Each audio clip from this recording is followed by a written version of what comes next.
warahmatullahi wabarakatuh. Bismillahirrahmanirrahim. Innal hamdalillah nahmaduhu wa nasta'inuhu wa nastaghfiruhu wa na'udzu billahi min shururi anfusina wa min sayyiati a'malina. Man yahdihillahu fala mudhillalah wa man yahdilhu fala hadiyalah. Asyhadu an la ilaha illallah wa asyhadu anna Muhammadan abduhu wa rasuluhu. Allahumma sholli ala Muhammadin wa ala alihi wa sahbihi wa man tabi'ahum bi ihsanin ila yaumiddin. Amma ba'du. Kaum muslimin dan muslimat rahimakumullah, marilah kita tak henti-hentinya memanjatkan puji syukur kepada Allah Subhanahu wa taala karena nikmatnya Allah masih memberikan kesempatan dan kesehatan untuk hadir dalam acara ini. Salawat dan salam selalu kita hanturkan kepada junjungan kita Nabi Muhammad SAW agar mendapat syafaatnya di hari akhir. Pada hari ini saya akan menyampaikan materi tentang 7 dosa yang tidak diampuni oleh Allah Subhanahu wa taala. Baiklah teman-teman, di dunia ini tidak ada satupun manusia yang suci dan semua manusia pasti pernah berbuat dosa. Dan Allah Subhanahu wa taala menutupi dosa-dosa kita semua di mata manusia.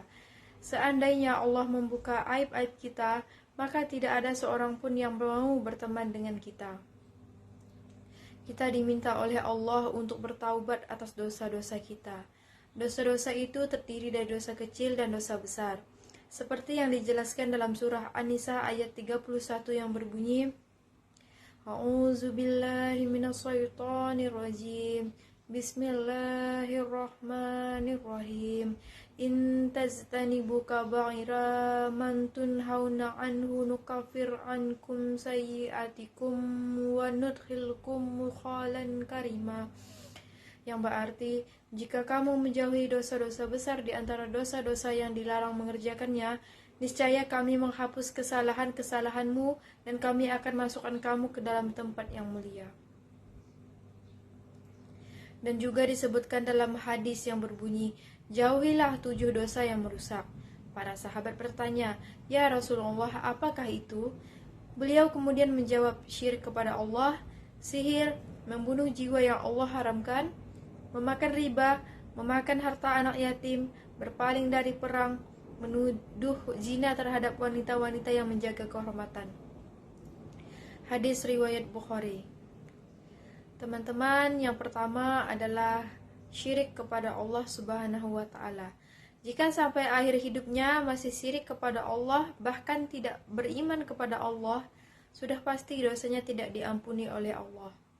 Syirik itu adalah menyekutukan Allah Subhanahu wa taala, menyembah sesuatu selain daripada Allah Subhanahu wa taala.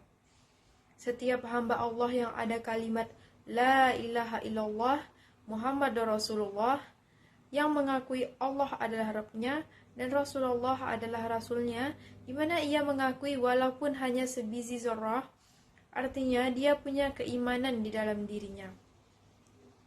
Apapun yang dia lakukan dan ada keimanan dalam hatinya, maka ia masuk surga Allah Subhanahu wa taala. Tetapi terlebih dahulu harus dicuci di dalam nerakanya Allah, sesuai dengan dosa-dosa yang ia lakukan selama hidup di dunia. Itu merupakan bukti kasih sayangnya Allah kepada kita semua bahwa orang-orang yang beriman akan masuk surga Allah Subhanahu wa taala selama ia mempunyai iman. Tetapi Allah Maha Adil. Semua kejahatan, kezaliman yang kita lakukan di dunia ini semua pasti ada balasannya. Nauzubillah min zalik. Yang kedua yaitu sihir atau musyrik. Karena meminta pertolongan selain Allah atau mencelakakan orang lain dengan sihir. Oleh karena itu, kita disuruh untuk zikir pagi dan petang agar terhindar dari syirik. Selanjutnya, yang ketiga, membunuh jiwa yang diharamkan oleh Allah Subhanahu wa taala. Membunuh seseorang tanpa alasan merupakan dosa besar. Islam sangat menghargai setiap nyawa. Jika kita membunuh satu orang tanpa alasan, maka artinya kita telah menghabiskan seluruh nyawa umat manusia. Barang siapa yang membunuh seseorang dengan sengaja, maka Allah akan menjebloskannya ke dalam neraka jahanam. Nauzubillahi min dzalik. Kemudian yang keempat, memakan riba. Perilaku riba termasuk orang-orang yang Allah laknat, orang yang melakukannya, orang yang memberikan pinjaman atau hutang piutang. Rentenir itu adalah contoh orang yang dilaknat oleh Allah Subhanahu wa taala. Utang piutang sebenarnya diperbolehkan karena sifatnya tolong-menolong. Orang-orang yang terjebak dalam riba ini juga termasuk dari bagian dosa besar karena zalim kepada orang lain, ketidakadilan kepada orang lain, serta merampas hak orang lain. Selanjutnya yang kelima, memakan harta anak yatim. Teman-teman, contoh sederhananya seperti di mana ada orang yang bersedekah di panti asuhan, tapi kemudian orang ini tidak menyerahkan kepada anak-anak, malah memperkaya diri sendiri. Selanjutnya yang keenam, lari dari medan perang. Rasulullah Shallallahu Alaihi Wasallam ketika periode di Madinah banyak sekali berperang untuk menegakkan ajaran agama Islam. Ada orang-orang yang setia bersama Rasulullah, ada yang akhirnya berlari dari medan perang dan tidak membela agama Allah. Baiklah, yang terakhir yaitu ketujuh, menuduh wanita yang beriman atau wanita baik-baik berbuat zina. Nah, ketujuh tadi adalah dosa besar. Selanjutnya dosa kecil itu contohnya tidak menepati janji, berkata kotor, mengolok-olok orang lain, mengambil hak orang lain. Tapi hati-hati, dosa-dosa kecil dilakukan terus-menerus akan menjadi dosa besar. Misalnya bohong merupakan bagian dari dosa kecil, tapi bohong itu akan menjadi bohong-bohong berikutnya untuk menutupi bohong selanjutnya. Bohong dalam Islam sebenarnya diperbolehkan, seperti bohong untuk keromantisan suami istri, bohong untuk strategi perang, dan bohong untuk mendamaikan orang yang sedang berselisih. Nah teman-teman, ada cara agar terhindar dari dosa besar maupun dosa kecil. Yang pertama, kita harus tahu dulu apa penyebab orang bisa berbuat dosa agar kita bisa menghindarinya. Penyebab orang berbuat dosa yaitu lemahnya iman.